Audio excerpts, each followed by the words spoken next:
Dear viewer আসসালামু আলাইকুম। আপনার সঙ্গে একটা গুরুত্বপূর্ণ এক নম্বর নিয়ে আসছি, এটা চাকরি পরীক্ষার জন্য আপনাদের জন্য খুবই গুরুত্বপূর্ণ। দেখেন, রুলের ভিতরে লেখা আছে can, could, may, might, will, would, shall, should, ought to, going to, must, need, dare, have to, has to, had two.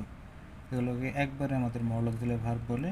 এই মরলক দিলে ভার্ব বলে আমাদের মেন ভার্ব বা ভার্বের বেস ফর্ম হয়ে থাকে। এগুলো আমাদের মুখস্থ রাখতে হবে, কারণ কেননা এরপরে আমাদের ভার্বের এক নম্বর ফর্ম লিখতে হয়। সেই দৃষ্টিকোণ থেকে আমরা নিচে একটা এক্সাম্পল ক্রিয়েট করছি, লিখছি I must do the work. তাহলে আমাদের এখানে ডুর ভিতরে আমাদের ব্র্যাকেট দেওয়া আছে। তাহলে মাস্ট যেহেতু মরলক দিলে এরপর ভার্বের এক নম্বর ফর্ম হবে, ভার্বের বেস ফর্ম হবে। তাহলে উত্তরটা যেমন আছে এমনি হবে। তাহলে I must do the work. Second example যেটা আছে, I shall went to Dhaka.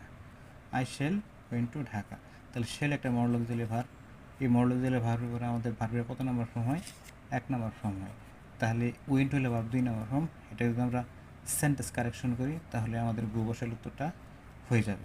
এখানে একটা গুরুত্বপূর্ণ বিষয় হচ্ছে, কেন হলো মরলক দিলে ভার্ব 1, ক্যানের 2 নম্বর কুড, মেয়ের 2 নম্বর মাইট, উইলের 2 নম্বর উড, শেলের 2 নম্বর should, ought to, need, have to, has to, এগুলোর ভার্ব 2 নম্বর হলো হ্যাড টু। কিন্তু এখানে একটা গুরুত্বপূর্ণ বিষয় হলো মাস্ট। মাস্ট এর ভার্ব 2 নম্বর আমরা অনেকেই জানি না। মাস্টের 2 নম্বর বেসিক্যালি হ্যাড টু হিসেবে ব্যবহৃত হয়, এটা আমরা মনে রাখবো।